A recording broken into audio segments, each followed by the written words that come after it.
Hola, mi nombre es Patricia Barrera y en esta ocasión vamos a exponer el capítulo 10 y 11 con mi grupo Alessandra Stray, Rosario Sánchez y José Bailet. Yo voy a hablar sobre el capítulo 10 de Motivation Work-Life Balance, el balance entre la motivación y la vida profesional. Primero voy a hablar sobre el resumen del capítulo, que de acuerdo con este capítulo, al balance entre la motivación y la vida profesional. Se refiere a cómo las personas identifican y determinan las formas en que gastan estatus, ya sea mediante logros o la vida personal, así como la manera en que definen este estatus en la sociedad a través de su vida personal o logros profesionales. En otras palabras, las diversas motivaciones del éxito para las personas y cómo es el trabajo influencia la percepción e imagen personal individual de cada uno. El Expresso Culture at Work. Durante la maestría en tecnología, música de Joshua Sturtevant, ahora director de tecnología en la Universidad de Genoa, Italia, pudo notar que los estudiantes claramente se dividían en base a sus intereses primarios, como bailarines, músicos y técnicos. Lo primero es que estos dos grupos estaban conformados por estudiantes de diversos países, pero el equipo de tecnología consistía solo de italianos, a excepción de Joshua. Estos grupos también diferían en la manera de llevar a cabo sus asignaciones. Los bailarines trabajaban todo el tiempo, los músicos desarrollaban mucho el trabajo en equipo y el apoyo mutuo, mientras que los técnicos, pese a ser muy competentes, catalogaban el trabajo como solo una parte de la vida, que debería estar integrada con su vida social y no dominarla. Mientras que para Joshua los motivadores principales eran el compromiso y el logro de metas. Para sus colegas italianos era el equilibrio del disfrute de los placeres diarios de la vida con el trabajo, siempre enfatizando lo innecesaria que era la ansiedad y el estrés. Todo esto deja muy claro que la cultura finalmente es lo que determina las prioridades de las personas.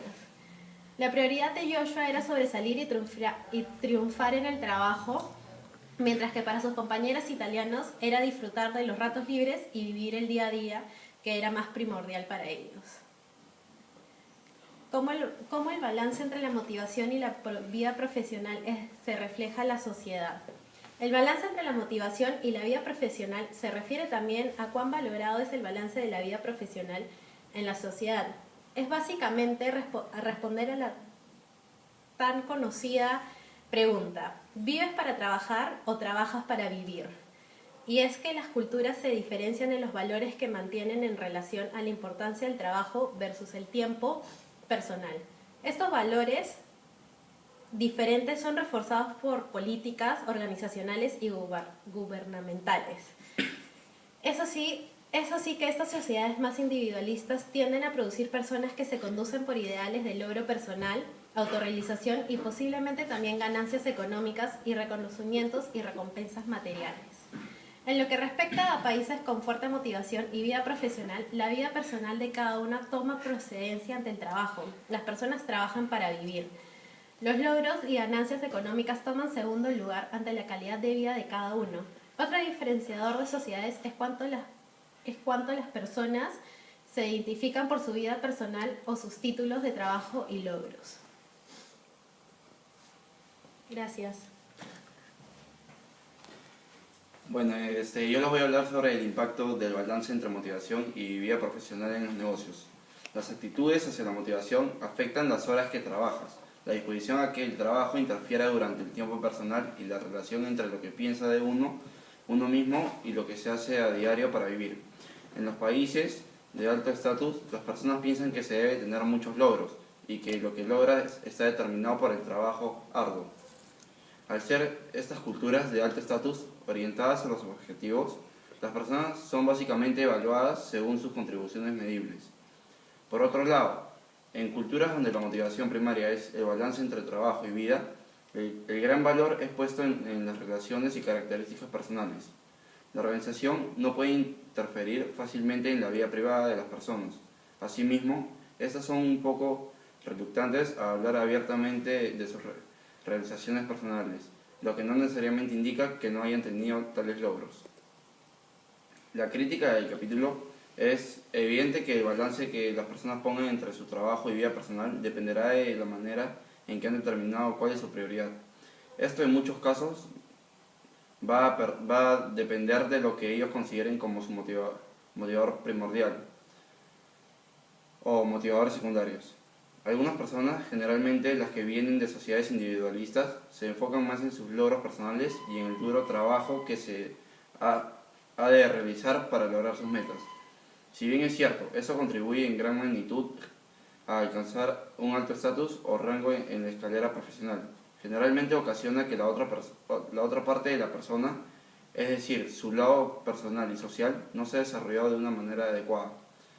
Por el contrario, en el otro extremo se encuentran las culturas que priorizan en su vida personal sobre su trabajo, muchas veces resaltado que su forma de llegar al éxito es mediante su vida social y contactos, pese que el concepto relacional en el que ellos se basan, en otras palabras, el networking, es un aspecto que ayuda mucho en el ámbito profesional. Ellos buscan mucho más el desarrollo de su círculo social y personal.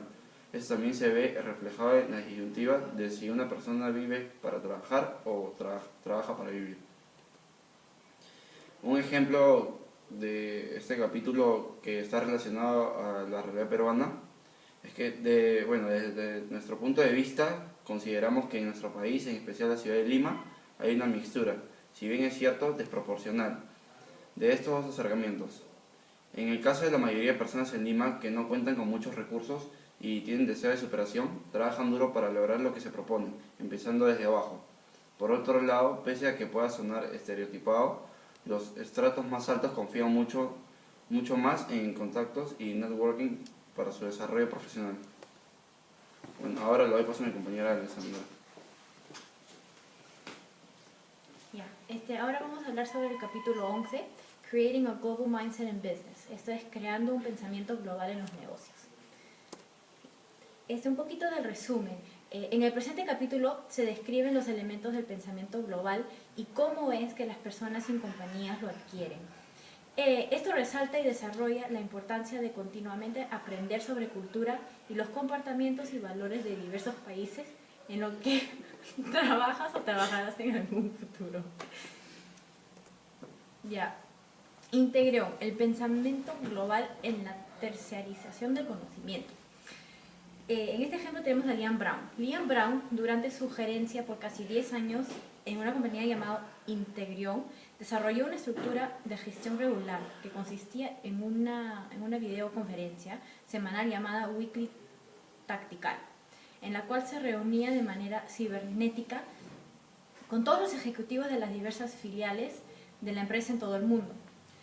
Esto logró desarrollar un fuerte vínculo y relación de confianza entre las diversas filiales de la empresa, compartiendo información al momento preciso.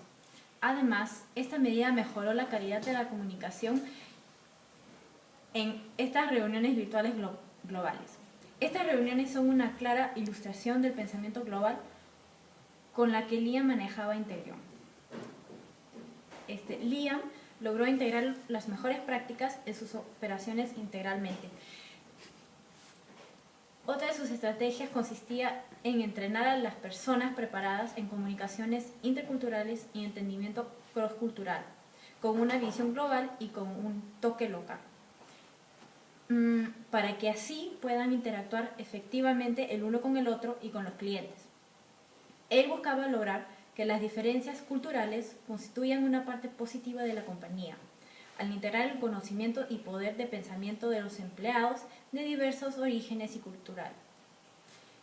Liam infundió su cultura corporativa de tal manera que no se enfocaron en estar en lo correcto, sino en hacerlo de la manera correcta. Asimismo, siempre enfatizó en la confianza que se debía desarrollar entre todos los miembros de la organización. Ahora vamos a hablar sobre qué es el pensamiento global. El pensamiento global es la habilidad de integrar e implementar reflexivamente todo lo aprendido sobre la cultura a nuestra actitud y comportamientos. En otras palabras, es la habilidad de leer las pistas visibles de comportamiento para que así se pueda entender lo que está pasando y por ende poder usar esto para analizar y tomar acción, haciéndonos capaces de interpretar el comportamiento y saber lo que significa. Este tipo de habilidad no es algo nuevo. Cada vez más se buscan personas que cuenten con ella, que puedan retener la sensibilidad cultural sin sacrificar sus valores personales y estilos, y que así sean congruentes con su propio sistema de creencias y sean consistentes en las expectativas de otros sobre cómo deberían comportarse. Esto está directamente conectado con las 7 dimensiones culturales clave de las que se hablaron anteriormente. Para poder obtener un verdadero pensamiento global, es necesario fusionar el entendimiento de estas 7 dimensiones con un proceso continuo de aprendizaje de las diversas culturas en cada uno de los países del mundo.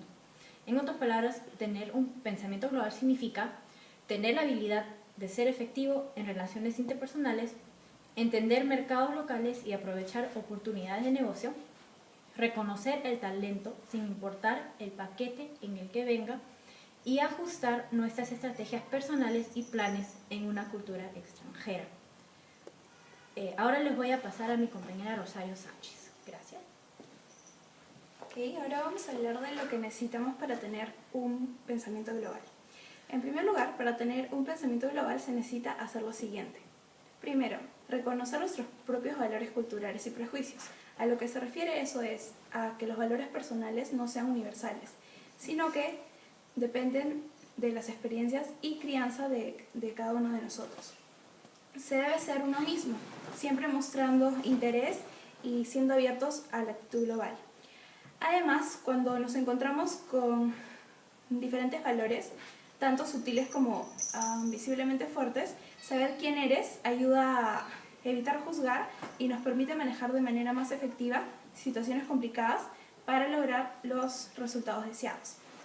Además, lo que también tenemos que hacer es entender que los demás son producto de sus culturas, es decir, que los demás consideran sus valores incuestionables y universales, así como nosotros mismos, antes de tener un pensamiento global. Se debe aprender cómo las cosas se hacen en una cultura y encontrar la forma de alcanzar los objetivos de tal manera que sea culturalmente consistente. Otro punto es que tenemos que ver las manifestaciones de las 7 claves y aprender de las culturas específicas de los países en los que trabajamos. Nos debemos empapar de las culturas únicas de cada país, es decir, sus historias, mitologías, ideas religiosas, etc. Además, tenemos que desarrollar estrategias personales para ajustar las señales en otras culturas. Se debe ajustar a diferentes retos culturales manteniéndonos auténticos. Además, esto nos sirve para reconocer las señales y adaptar el comportamiento de acuerdo a ello. Es importante mencionar que no se debe comprometer los objetivos, sino encontrar y usar métodos alternativos adaptativos para lograrlos. Finalmente, tenemos que ser un aprendiz continuo, es decir, usar el flujo de la información que nos dan y las experiencias que nos rodean para enfatizar y refinar su entendimiento del mundo.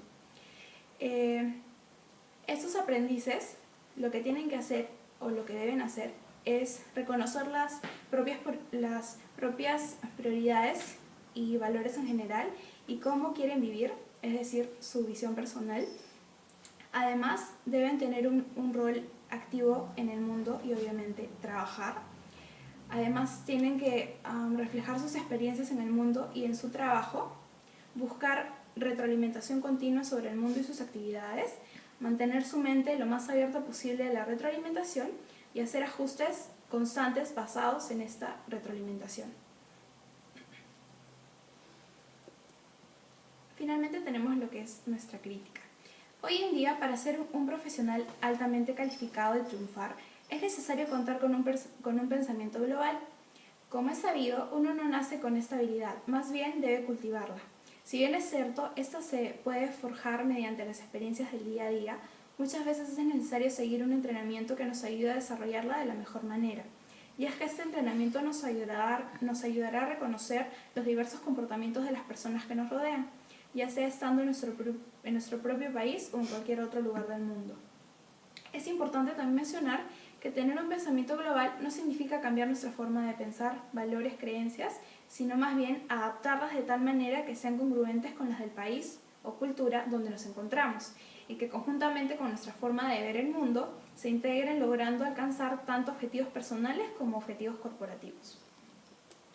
Por último, tenemos el ejemplo a la realidad peruana.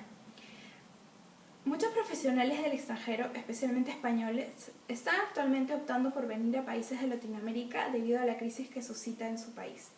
El Perú es uno de los destinos escogidos, catalogándose como un paraíso profesional.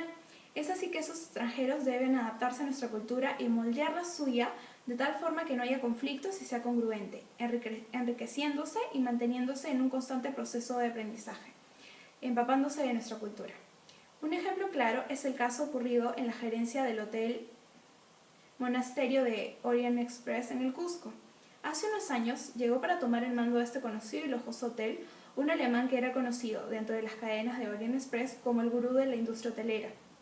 Pese a que esta persona contaba con todo el conocimiento y experiencias necesarias, lastimosamente no tuvo el pensamiento global necesario para llevar a cabo su labor exitosamente, puesto que se rehusaba a relacionarse directamente con el personal, no existía comunicación directa con él y también se rehusaba a aprender el español, entre otras cosas.